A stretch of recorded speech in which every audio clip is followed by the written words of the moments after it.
자, 오늘 말씀 1절을 보면 이렇게 시작하고 있습니다. 엿새 후에라고 시작하고 있죠. 자, 엿새 후라라고 하는 것은 이제 이전에 어떤 스토리가 있었느냐 우리가 잠깐 살펴봤던 것처럼 예수님이 제자들에게 물어보셨어요. 내가 누구냐라고 물어보셨을 때 그중 베드로가 예수님을 향하여 뭐라고 얘기하느냐? 주는 그리스도시요 하나님의 아들입니다라고 고백했어요. 자, 그래서 예수님이 이 베드로를 칭찬하십니다. 자, 그랬는데 이 잠깐 칭찬하고 난 뒤에 그 다음에 예수님 뭐라고 말씀하시냐? 곧 있으면 내가 장로들에게 사로잡혀서 내가 고난을 당할 것이다. 그리고 심지어 내가 죽임을 당할 것이다 라고 말씀을 하셨더니 좀 전에 칭찬을 받았던 베드로가 의기양양해서 안 됩니다. 예수님 고난 받으시면 안 되고 죽으시면 안 됩니다. 그런 일이 절대 일어날 수 없습니다 라고 항변을 하는 것으로 말미암아 예수님께 굉장히 큰 책망을 받습니다. 심지어 뭐라고 부르셨어요? 예수님이 이 베드로를 보고 사단아 내 뒤로 물러가라 라고 어마어마하게 큰 책망을 받지요. 자, 그리고 나서 예수님이 지난주에 하셨던 내용이 뭐냐면 너희가 정말로 내 제자가 되려거든 나를 따라오려거든 자기를 부인하고 뭘 지고 십자가를 지고 나를 따라올 것이다 라고 제자 되어짐의 가장 기본적인 내용들을 지난주에 말씀하셨어요. 자, 그리고 지난주 마지막 말씀이 무엇이었느냐? 자, 16장 28절에 마지막 줄 쳐진 데를 보면 거기만 읽어볼게요. 인자가 시작. 인자가 그 왕권을 가지고 오는 것을 볼 자들도 있느니라. 자, 인자가 누구예요? 예수님이죠. 예수님이 왕권을 가지고 오는 것을 너희들 가운데 목격할 수 있는 사람들이 있을 거라는 거죠. 자, 이 말씀을 하시고 난 뒤 6일이 지난 다음에 오늘 사건이 일어난 거예요. 자, 예수님께서 베드로와 야고보와 요한을 데리고 산으로 올라가셨습니다. 자, 산으로 올라가셨는데 갑자기 예수님이 2절에 보니까 어떻게 되셨대요? 변형이 되어지셨어요. 심지어 얼굴이 무엇처럼 빛나느냐? 해같이 빛나고 입고 계셨던 옷이 희어진 정도가 마치 빛이 있는 것처럼 희어졌다라는 거죠. 자, 곧 이 얘기는 자, 예수님의 변형되어지신 이 모습은 좀 전에 우리가 28절에 본 것처럼 예수님이 하나님 나라에 뭘 가지고 오시는 거예요? 왕권을 가지고 오시는 왕의 모습을 보여주신 것이고요. 비록 지금은 육신을 입고 있는 인간 예수님이지만 원래 하나님의 뭐였냐면 본체였다는 거예요. 하나님의 원래 모습, 그 예수 그리스도의 모습을 이 제자들에게 지금 보여주시는 거라는 거죠. 자, 그런 가운데 심지어 변형되어지신 그 하나님 예수님의 모습과 더불어 자, 양쪽에 누가 있었어요? 자, 모세와 엘리야가 등장을 합니다. 함께 또 대화를 나누시는 거예요. 여러분, 이 모세와 엘리야는 구약의 굉장히 중요한 인물로서 특별히 모세는 뭘 상징하느냐면 율법을 상징하는 사람이고요. 엘리야는 모든 선지자를 대표하는 선지자의 대표적인 사람이에요. 이 구약을 대표하는 이 두 인물이 갑자기 예수님께 나타나셔서 함께 대화하는 장면이 일어납니다. 자, 4절을 보니까 이 모습을 본 베드로가 나서는 거 되게 좋아하잖아요. 흥분했어요. 와, 예수님이 내가 알던 예수님이 이런 분이셨구나 라고 하는 걸 머릿속으로는 알고 있었지만 이제 눈으로 보니까 막 감격하고 흥분하는 가운데 무슨 얘기를 하느냐? 예수님 내가 이 산에다가 초막을 3개를 짓도록 허락해 달라는 거예요. 하나는 누굴 위해서? 예수님을, 하나는 모세, 하나는 엘리야를 위해서 3개를 지어놓고 뭐 하고 싶은 거예요? 여기서 그냥 살고 싶은 생각이 드는 거예요. 자, 그랬을 때 자, 하늘에서 호련히 빛난 구름이 그들을 확 덮습니다. 그러면서 하늘에서 소리가 나는데 자, 누구의 음성이에요? 아, 하나님의 음성이에요. 자, 뭐라고 얘기했는지 자, 거기 한번 읽어볼게요. 이는 시작. 이는 내 사랑하는 아들이요 내 기뻐하는 자니 너희는 그의 말을 들으라. 잠깐 읽어보니까 이게 문득 기억나는 스토리가 하나가 더 떠오를 것 같아요. 여러분, 이 하나님이 하늘에서 구름 가운데 말씀하셨던 이 순간이 이 장면만이 아니죠. 이게 두 번째 장면이에요. 첫 번째 언제 이런 비슷한 말씀을 하셨어요? 예수님이 세례 요한한테 세례를 받으실 때 하늘문이 열리고 성령이 비둘기같이 임하시는 가운데 하나님이 예수님을 향하여 뭐라고 말씀하셨어요? 내 사랑하는 아들이다, 내 기뻐하는 자다라고 말씀하셨던 적이 있는데, 이게 이제 두 번째예요. 두 번째인데 뒤에 뭐가 하나 붙었어요. 더 너희는 그의 말을 들으라 라고 하는 말씀이 이제 하나가 더 추가되어집니다. 자, 그래서 오늘 말씀의 전체적인 스토리가 한마디로 요약하면 예수님이 하나님 원래의 모습 되어진 것들을 이 세 제자들에게 보여주신 변화산 사건의 이야기가 오늘 말씀의 전체적인 이야기입니다.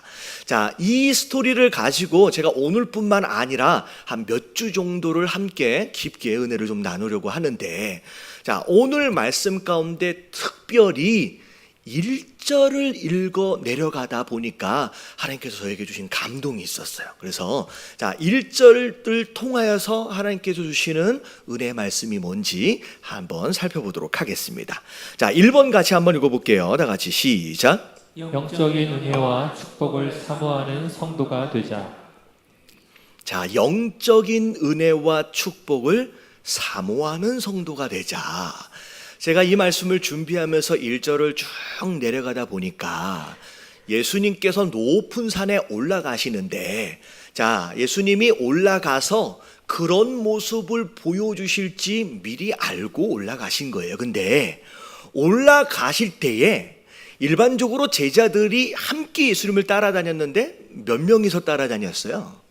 우리가 알고 있는 제자들의 숫자가 12명이잖아요. 근데 이 12명을 다 데리고 올라가신 게 아니라 그 가운데서 또 몇 명만 구별하셨다? 3명만 데리고 올라가셨다. 그러면 이 장면을 보면서 베드로와 야고보와 요한을 보면서 어떻게 이 마지막, 어떻게 보면 이 변화산 사건, 이 어마어마한 사건, 이 12명에게 다 보여주시지 않고 이 3명만 구별하셨을까라고 깊이 묵상하다 보니까 예수님이 활동하고 계셨을 당시에 수많은 주변에 다양한 부류의 사람들이 존재하고 있다라고 하는 생각이 문득 떠오른 거예요. 자, 예수님 주변에 어떤 사람들이 있는지를 잘 한번 살펴볼게요. 첫 번째, 예수님 주변에 어떤 사람들이 있었느냐. 자, 다 같이 1번 시작. 허다한 무리들. 자, 일단 첫 번째 1단계가 허다한 무리들이 있었어요. 자, 이 무리들은 예수님께서 병을 고치시고 기적과 이적들을 막 일으키시고 한 번도 들어본 적이 없는 지혜의 말씀을 막 선포하니까 그냥 호기심 가운데 혹시나 따라가다 보면 내 병도 나을 수 있지 않을까라고 하는 그런 기대 가운데 우르르르 몰려다니면서 따라다녔던 사람들, 우리는 그 사람들을 뭐라고 부르냐면 무리라고 부르는 거예요. 그래서 오병이어의 기적이 일어났을 때에도 심지어 남자만 몇 명 있었어요? 5,000명이나. 그리고 심지어 그 다음 기적이 일어났을 때는 남자만 4,000명. 다시 말하면 수천 명 단위의, 어떻게 보면 아이들과 여자들까지를 합하면 수만 명 단위의 많은 무리들이 예수님 주변에 있었다는 거죠. 근데 중요한 건 뭐냐면 이 무리들의 특성은 뭐냐? 환경이 바뀌고 상황이 바뀌면 마치 바람 앞에 있는 겨처럼 그냥 사라져버리는 존재예요. 이게 무리의 특징이다라는 거죠. 자, 그리고 나서 자, 두 번째, 이 무리들 가운데 또 어떤 사람이 있었느냐. 자, 2번 같이 한번 읽어볼게요. 시작. 500여 명의 형제들. 자, 수천 명 정도 되어지는 사람들 가운데 한 약 500명 정도 되어지는, 그래서 그들을 뭐라고 부르냐면 형제라고 부르는 거예요. 단순히 기적이 일어나고 병고침이 일어나니까 호기심 가운데 따라가는 사람이 아니에요. 구경하기 위해서 따라가는 사람들이 아닙니다. 사모하는 마음으로 그래도 예수님 말씀에 대하여 관심을 가지고 열정을 가지고 따라가는 그런 사람들, 이걸 우리가 형제라고 부르는데, 여러분 이 형제라고 불려지는 이 500명의 사람들은 나중에 보면 예수님이 죽으시고 부활하시고 난 뒤에 그 부활하신 예수님까지를 목격할 수 있는 큰 은혜를 입게 돼요. 이게 500명 정도로 분리되어지는 형제라고 불려지는 사람들이에요. 자, 이게 이제 2단계예요. 자, 이 500명 가운데 자, 3번을 보면 자, 어떤 사람이 있느냐? 자, 다 같이 시작. 120명의 성도들. 자, 이제 뭐라고 불러요? 자, 형제에서 자, 이제 성도라고 불러요. 자, 예수님이 부활하셨어요. 부활하시고 나서 부활하신 그 모습을 본 자가 500명인데 그 500명에게 예수님 뭐라고 말씀하셨느냐? 자, 성령이 임하기까지 어딜 떠나지 말라? 예루살렘을 떠나지 말라라고 명령하셨을 때 그 명령하심을 듣고 끝까지 성령이 임할 때까지 예루살렘을 떠나지 않고 순종하며 기도했던 사람들, 그 사람이 몇 명이었어요?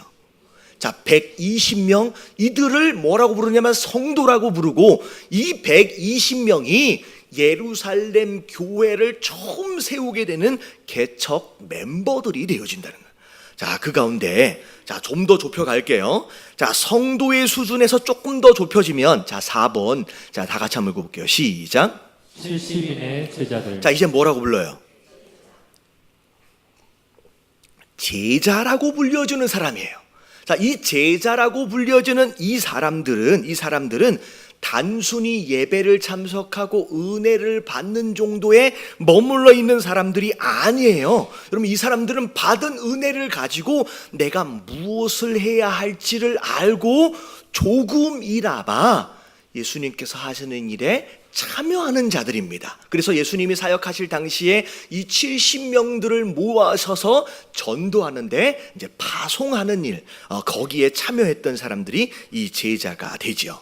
자, 그리고 자, 이 70명의 제자들 가운데 이제 더 좁혀집니다. 자, 5번. 자, 누가 나오느냐? 다 같이 시작. 12명의 사도들. 자, 이제 뭐라고 불러요? 아, 사도라고 불러요. 여러분, 이 사도라고 하는 이 표현의 진짜 의미는 뭐냐면 보내심을 받은 자예요. 자, 제자의 수준을 넘어서 예수님이 이제 세상으로 보내시는 자들, 특별히 이 12명은 나를 따르라 라고 예수님이 말씀하셨을 때 집도 버리고 배도 버리고 그물도 버리고 다 버리고 오직 예수님밖에 없습니다 라고 예수님만 바라보며 끝까지 따라왔던 사람. 그래서 각 교회, 예수님이 떠나시고 난 뒤에 모든 교회들, 각 교회를 세움에 있어서 굉장히 중요한 역할을 감당하게 되는 바로 이 12명의 사도들이 바로 이 사람들이에요. 자, 근데 자, 이 마지막 이 12명 다음에 자, 오늘의 주인공 누가 있는지를 보자는 거예요. 자, 6번 다 같이 시작. 베드로와 야고보와 요한. 자, 이 6번째 베드로와 야고보와 요한. 저는 이 말씀을 왜 이렇게 길게 설명을 하느냐 이런 거예요. 예수님의 주변에 수많은 부류, 수많은 종류의 사람들이 존재하고 있었어요. 근데 그 수많은 부류의 사람들 가운데 구분되어지고 또 구분되어진 다음 정말로 마지막 남은 몇 명, 이 딱 3명의 사람. 여러분, 이 3명의 사람만이 예수님의 하나님의 모습을 봤어요. 나머지는 다 산 밑에서 기다리고 있는데 이 3명만이 예수님이 왕권을 가지고 오시는 그 모습을 귀로만이 아니라 눈으로 본 사람이었다는. 심지어 나중에 예수님께서 십자가에 못 박혀 돌아가시기 전 겟셋마네 동산에서 올라가실 때, 기도하실 때도 나머지 12명 가운데 몇 명만 선택하셨어요. 딱 이 3명만을 선택하셔서 그 기도하는 가운데 내가 심히 괴롭다라고 하는 그 예수님의 본심을 함께 나누었던, 어떻게 보면 제자와 사도의 수준을 넘어서 친구처럼 그 속마음을 함께 나눴던 사람이 이 3사람이었다는 거예요. 이 말씀을 읽으면서 야, 어떻게 이 3사람이 그 수천 명, 수만 명 가운데 이 3사람이 그런 은혜와 그런 특권을 얻었을까? 너무 부러운 마음이 드는 거예요. 여러분, 그런 생각 안 드세요? 이렇게 막 열을 내면서 막 이렇게까지 왔는데 그냥 수천 명 중에 한 명으로 있을 수 있거든요. 그 500명 중에 한 명, 120명 중에 한 명, 70명 중에 하나 몇 명이에요? 또 12명 중에 한 명으로 있을 수 있지만 마지막 예수님과 더불어 가장 가까운 곳에 가장 깊이 있는 관계를 나누었던 이 세 사람, 너무 마음이 부러운 거예요. 여러분, 신앙생활을 하면서 이왕에 하실 바에는 여러분 무리로 남지 마시길 주님의 이름으로 축원합니다. 이왕에 할 바에는 한 500명, 120명 중에 남지 마시고 그냥 채도 어디까지 좀 들어와라. 여러분, 이 세 사람 중에 한 명이 되었으면 하는 그런 마음이 드는 거예요. 여러분, 이 마음이 있었으면 좋겠습니다. 별로 이게 도전이 잘 안 되는 것 같은데 여러분, 그 마음을 가졌어요. 근데 제가 이걸 왜 말씀을 드리느냐, 물론 이 세 사람은 예수님이 선택하신 거예요. 근데 그 세 명이 되어질 것에 대하여 막 사모하는 마음을 갖는 것은 너무 중요해요. 왜냐하면 여러분, 이 사모하는 마음이 왜 중요하냐면, 자, 2번 같이 한번 읽어볼게요. 자, 2번 다 같이 시작. 하나님은 사모하는 자에게 은혜를 주신다. 여러분, 은혜를 누리고 축복을 받길 원하시는 분 아멘 하십시다. 여러분, 다 받길 원하시거든요. 근데 여러분, 이 은혜와 축복을 누리는 사람이 어떤 사람이냐라고 하는 것을 성경을 통하여 잘 들여다볼 필요가 있어요. 자, 창세기에 보면 이런 이야기가 나옵니다. 자, 이삭이 두 아들을 낳게 되는데, 자, 큰 형 이름이 뭐예요? 에서고, 작은 아들이 이제 야곱이죠. 자, 에서와 야곱. 자, 에서가 맏아들이었어요. 그리고 이제 동생이 야곱이었습니다. 자, 근데 여러분, 이걸 잘 보면 이제 이때는 족장 시대로서 일반적으로 족장은 누가 이어받게 되느냐? 장자가 이어받게 됩니다. 자, 근데 이 에서, 형이었던 이 에서가 장자였기 때문에 이 족장권을 받아야 되는데 물려받지 못해요. 오히려 누가 물려받냐면 야곱이 그 장자권을 물려받고 심지어 족장권까지 가져가면서 하나님의 큰 은혜와 축복들을 누리게 됩니다. 여러분, 이 이야기를 잘 들여다보면 도대체 왜 에서가 마땅히 가져가야 할 그 축복을 받지 못하고 둘째로 태어난 이 야곱이 그 축복을 가져갔느냐. 심지어 로마서 9장 13절에 보면 무슨 이야기까지 나오냐면, 같이 한번 읽어볼게요. 시작. 기록된 바 내 야곱은 사랑하고 에서는 미워하였다 하심과 같으니라. 네.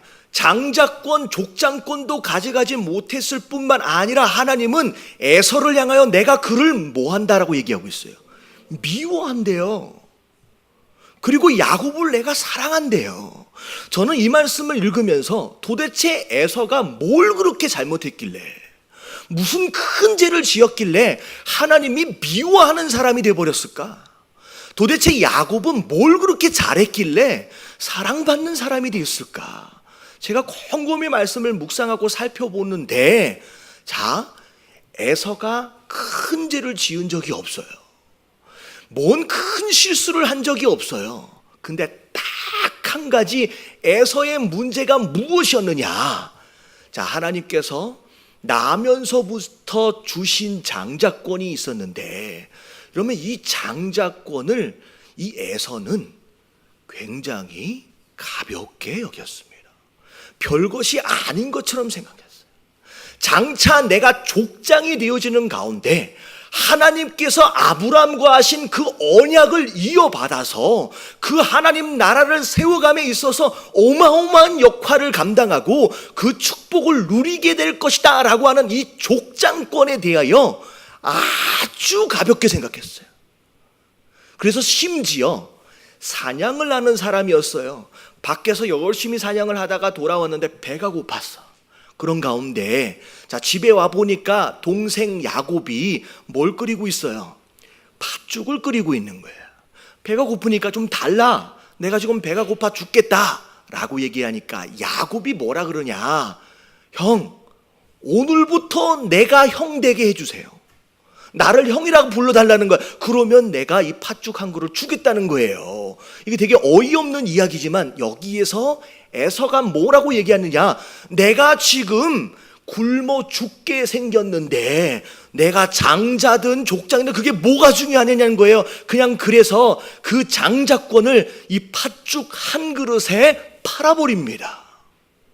다시 말하면 하나님이 에서에게 주셨던 그 어마어마한 축복을, 족장의 축복을, 장자의 축복을 뭐만지도 못하게 생각했어요. 이 팥죽 한 그릇만도 못하게 생각했다는 거예요. 하나님은 그래서 에서를 뭐 하셨다? 미워하신 거예요. 내가 주는 축복과 내가 주는 권리와 내가 주는 특권을, 축복을 이 팥죽 한 그릇만도 못하게 여기는 이 에서를 내가 미워하긴다는 거예요. 근데 그걸 누가 받느냐? 야곱이 받아요. 여러분, 야곱은요, 이름 그대로 발 뒤꿈치를 잡은 자, 여러분 사기꾼이란 얘기예요.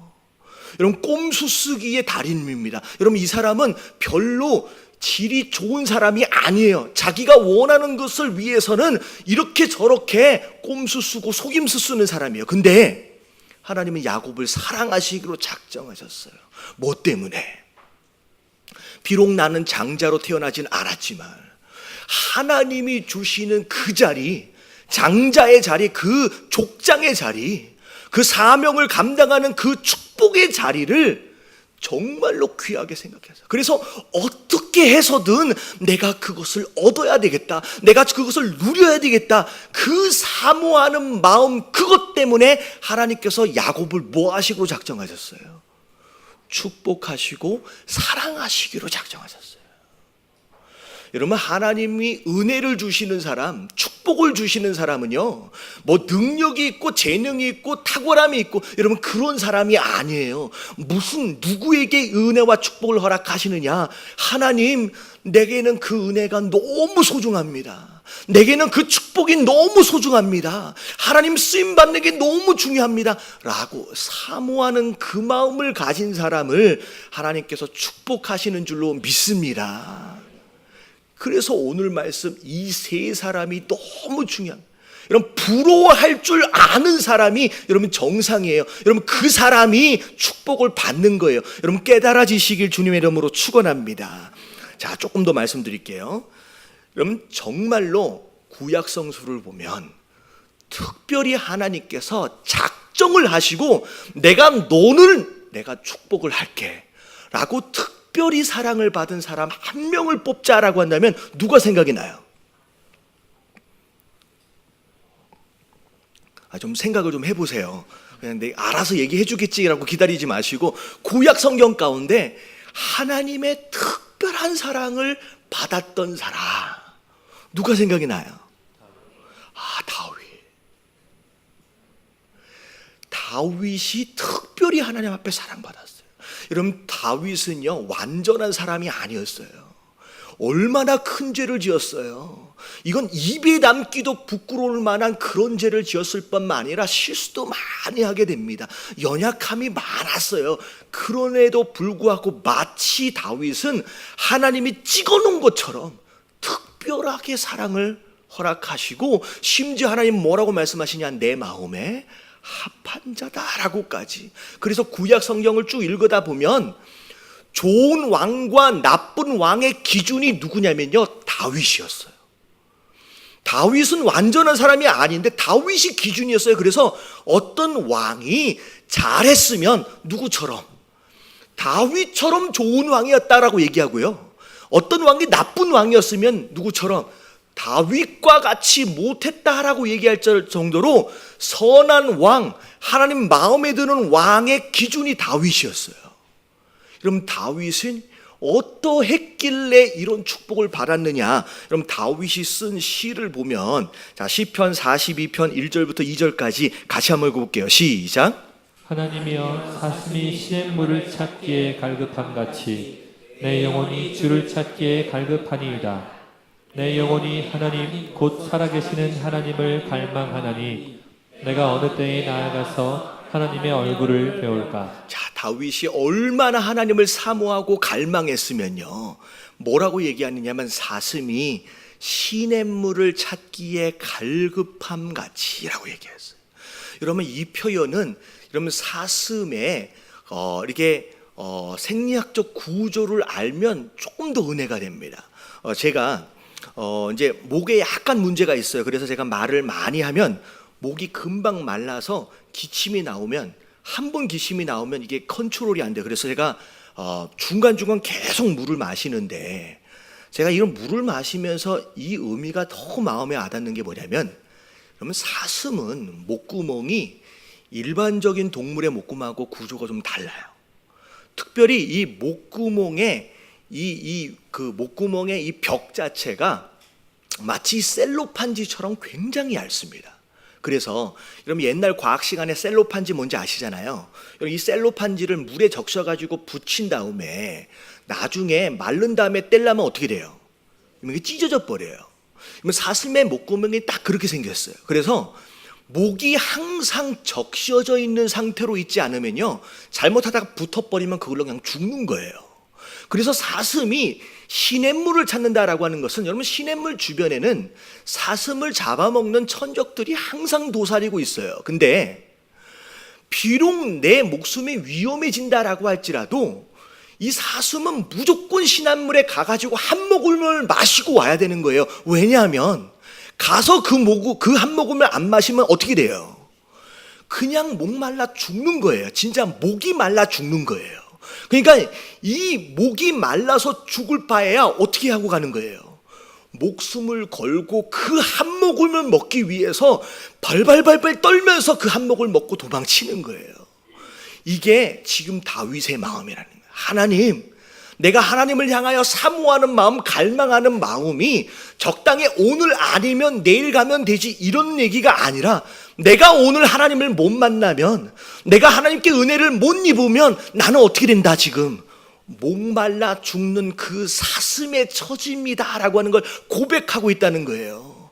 여러분 하나님께 예배하는 이 여러분들 마음 가운데 여러분 다윗의 이 사모하는 마음이 있게 되길 주님의 이름으로 축원합니다. 오늘 못 오면 다음 주가 있지 이게 아니에요. 오늘 못 만나면 내가 죽는다는 거예요. 이게 다윗의 마음이에요. 그러니까 여러분 저는 제가 하나님이라면 좀 이상한 표현이지만 이렇게 갈망하고 이렇게 사모하는 다윗을 사랑하지 않고는 견딜 수가 없을 것 같아요. 할렐루야. 여러분 깨달아지시길 주님의 이름으로 축원합니다. 여러분 우리 엄마 아빠들이 많아서 이런 얘기 들어줄게요. 집에 갔는데 아빠가 들어왔는데 엄마가 왔는데 왔는지 안 왔는지 상관도 안 하는 아들내미가 하나 앉아 있어. 그러면 비록 내 아들이지만 어때요 느낌이? 야 나 왔어. 되게 서운할 것 같아요. 근데 크든 작든 상관이 없이 내가 들어오자마자 아빠 엄마 하면서 달려나오는 이 아이가 있다고 생각해보세요. 저는 간이라도 떼어주고 싶을 것 같아요. 집에 갔더니 맨날 강아지만 와. 그러면 이게 안 된다는 거예요. 그러니까 하나님 아버지의 마음을 우리가 잘 알아야 돼요. 어떤 사람을 축복하시는지, 어떤 사람에게 은혜를 베푸시는지, 뭐하는 사람, 그러면 사모하는 마음을 가지시길 주님의 이름으로 축원합니다. 그래서 제가 거기에 보면 사모해야 될 거 4가지를 설명을 좀 드렸어요. 그냥 간단하게 정리하면, 자, 첫 번째 뭘 사모하라? 자, 하나님 자체를 사모하십시오. 자, 이게 왜 중요하냐? 종종 뭘 사모하는 경우가 있냐면 하나님께로부터 얻어지는 축복만을 사모하는 사람이 있어요. 근데 여러분 축복만을 사모하는 사람보다 뭘 사모하는 사람을 더 기뻐하시느냐? 하나님 그분 존재 자체를 사랑하시는 분, 사랑하는 자를 하나님 더 기뻐하세요. 예전에 제가 이제 14살 되는 딸아이가 하나 있어요. 근데 어렸을 때 한 4살 그 정도 됐을 5살 정도 됐을 때 갑자기 제가 피곤해가지고 침대에 이렇게 반 정도 누워 있는데 이 딸아이가 딱 오는 거예요.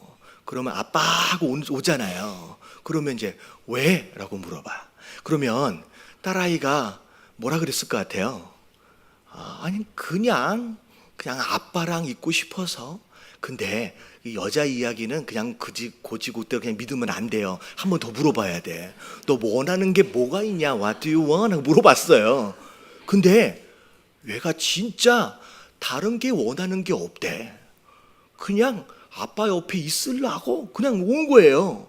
그리고 나서 진짜로 제 옆에 탁 눕는데 의심스러운 눈빛으로 도대체 뭐 하려고 왔을까? 근데 얘가 옆에서 제 옆에 누워서 그냥 자는 거야.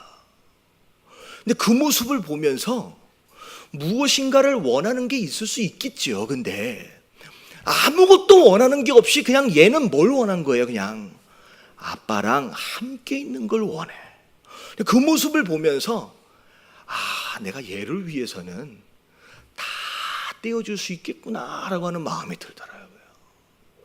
여러분, 하나님의 손도 필요하지만 하나님의 능력도 필요하지만 여러분, 손보다 여러분 얼굴을 더 먼저 사모하시는 저와 여러분들 되시길 주님의 이름으로 축원합니다.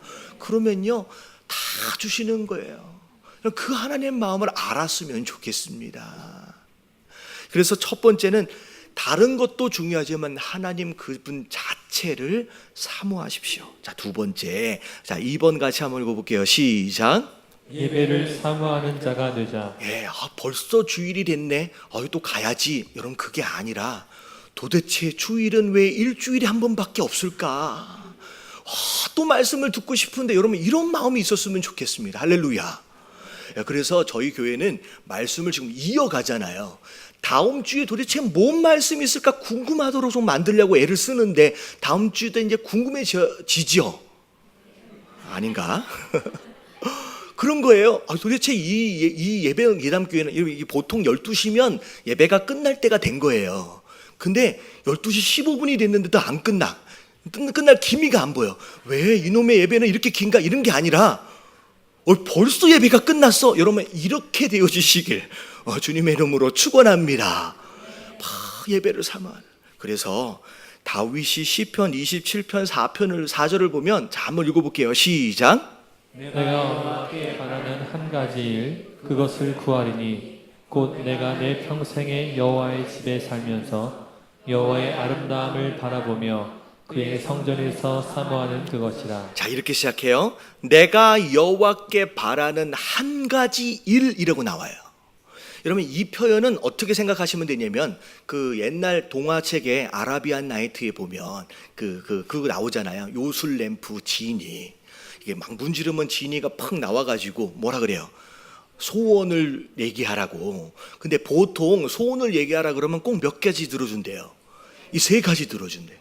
그러면 이 3가지는 좀 여유가 있어요. 이것도 한번 구해보고 저것도 구해보고. 근데 만약에 지니가 나타나서 한 가지 소원만 들어줄 수 있다고 한다면 여러분 무슨 소원을 얘기하겠느냐? 여러분 이게 그 얘기예요. 하나님이 여러분들에게 나타나셔서 내가 너를 위해서 딱 한 가지를 들어줄게. 하나만 얘기해봐 라고 했더니 다윗이 뭐라고 했냐면 이것저것이 아니라 딱 한 가지 뭐예요? 내 평생에 여호와의 집에 살면서 여호와의 아름다움을 보면서 그의 성전에서 사모하는 예배하는 그것만이 내 유일한 소원입니다. 여러분 이렇게까지 얘기하는데 여러분 하나님이 사랑하지 않을 수가 없는 거예요.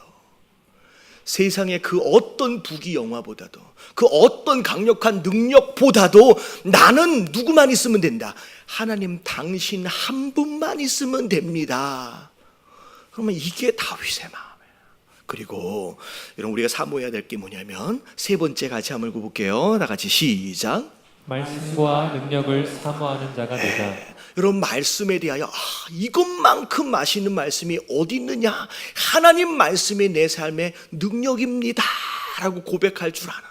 그래서 예배 시간도 마찬가지고 성경 공부 시간도 마찬가지고 어떻게 해서든 하나님에 대해서 조금이라도 알고 싶어하는 그런 열망과 열정들이 우리 마음 안에 있어야 된다는 거예요. 자, 4번째. 자, 마지막으로 다 같이 시작. 쓰임 맡기를 사모하는 자가 되자. 여러분 대통령이 불러서 나랑 같이 좀 일해봅시다 라고만 이야기해도요 가문의 영광이라고 생각하잖아요. 근데 하물며 창조주 하나님이 부르셔서 함께 같이 일하자라고 이야기하신다라고 한다면 그것만큼 영광이 어디 있겠느냐는 거예요. 여러분, 쓰임 받기를 사모하십시오. 특별히 다윗은 뭐라고 이야기하지도 않았는데 하나님, 제가 하나님을 위해서 뭘 할 수 있겠습니까? 그래서 뭘 하려고 그랬어요? 성전이라도 지어주고 시키지도 않았는데 하고 싶은 마음이 막 생기는 거예요. 여러분, 이 마음이 있기 때문에 하나님이 다윗을 축복하시고 사랑하시는. 제가 이 말씀을 준비하면서 문득 떠오르는 그 성경 구절이 이사야가 하나님을 만났을 때 이 표현이 있어요. 같이 한번 읽어볼게요. 다 같이 시작. 내가 또 주의 목소리를 들으니 주께서 이르시되 내가 누구를 보내며 누가 우리를 위하여 갈고 하시니 그때 내가 이르되 내가 여기 있나이다 나를 보내소서 하였더니. 이사야가 성전 안에서 하나님을 만났어요. 은혜를 경험했어요. 여러분, 성전 안에 누구와 누구밖에 없어요. 지금 하나님하고 이사야밖에 없어요. 근데 하나님 뭐라고 얘기하시느냐? 내가 누구를 보내며 누가 우리를 위하여 갈꼬라고 물어보시는 거예요. 지금 앞에 누구밖에 없는데, 이사야 한 사람밖에 없는데 그냥 누구 이러고 계시는 거예요. 여러분, 이럴 때 혹시나 그 일에 내가 참여하지 못할까 봐서 지금 뭐 하는 거예요? 지금 이사야가 내가 여기 있습니다, 나를 보내주세요 라고 하나님 앞에 나아가는 거예요. 여러분, 이 찬양을 가지고 만든 찬양이, 이 성경 구절을 가지고 만든 찬양이 있어요. 무슨 찬양인지 아시죠? 주님 내가 여기 있사오니. 자, 누굴 보내소서? 나를 보내소서. 여러분, 이게 정상인데 기껏 예배는 드렸고 기껏 은혜는 받았는데 누가 나를 위해서 갈까 하니까 주님 내가 여기 있사오니 죄를 보내소서. 꼭 일 시킬 때는 나는 아닌 것처럼 쏙 빠져나가는 사람이 있어요. 이건 미꾸라지도 이런 미꾸라지가 없어. 여러분, 쓰임 받는 것이 축복이에요. 이게 아멘을 좀 해주셔야 돼요. 이게 다 끝나가는데 여러분, 쓰임 받는 것이 축복인 줄로 믿습니다. 여러분, 하나님께 쓰임 받는 건 가문의 영광이에요. 제가 얼마나 안타까운 이야기를 들었냐면 이런 거예요.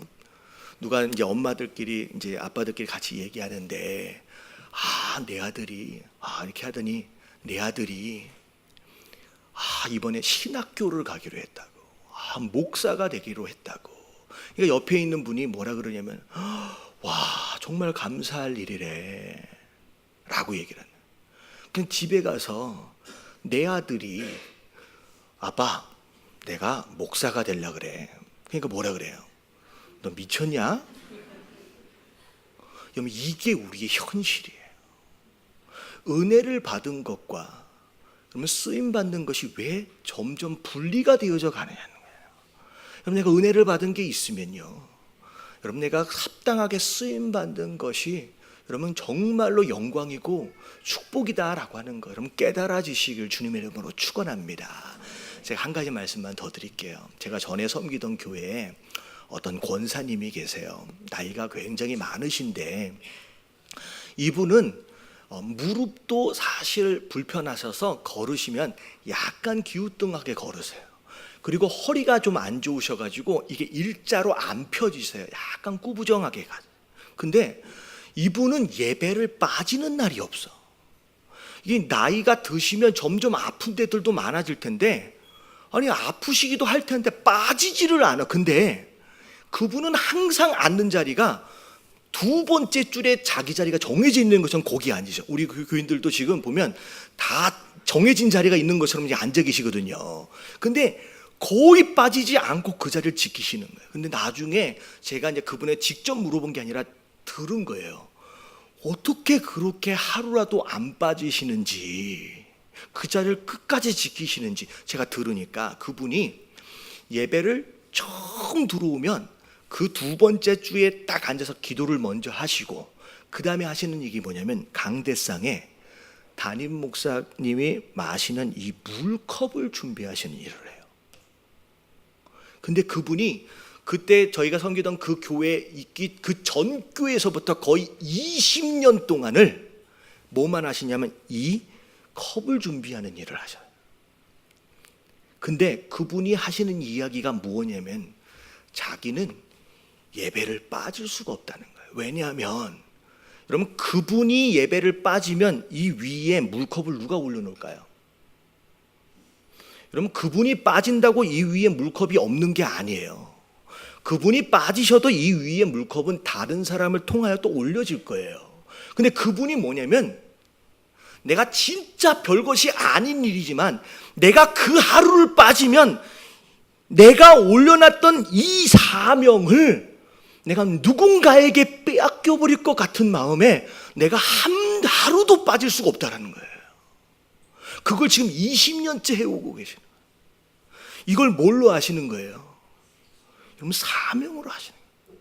적당히 6개월 1년 하다가 이게 아니라 20년을 내가 빠지면 내가 이 사명을 누구에게 빼앗겨 버린다라고 하는 그 마음이 있는 거예요. 저는요 또 이런 표현을 쓰게 제가 하나님이라면 그분을 되게 오래 살게끔 해주실 것 같아요. 오래 살고 싶으신 분 아멘 하십시다. 여러분 건강하게 살고 싶은 분 아멘 하십시다. 여러분 그냥 건강해달라고 얘기하지 마시고 내가 반드시 해야 할 그 일을 여러분 잡으세요. 누구에게도 빼앗기지 않을 그 사명을 붙잡으세요. 그게 크든 작든 상관이 없어요. 여러분 그러면 그 사람을 제가 하나님이라면 정말 그 사람을 대놓고 찍어놓고 사랑하실 것 같아요. 할렐루야.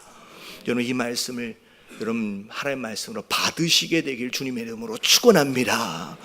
변화산 사건의 1단계요. 이 세 사람 도대체 무슨 은혜를 입었길래 무슨 특권을 가졌길래 마지막 선택되어지는 이 사람이 되었지. 남의 이야기가 아니에요.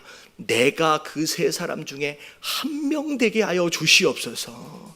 내가 그렇게 쓰임받게 하여 주시옵소서. 여러분 그 마음을 가지시는 저와 여러분들 되시길 주님의 이름으로 축원합니다.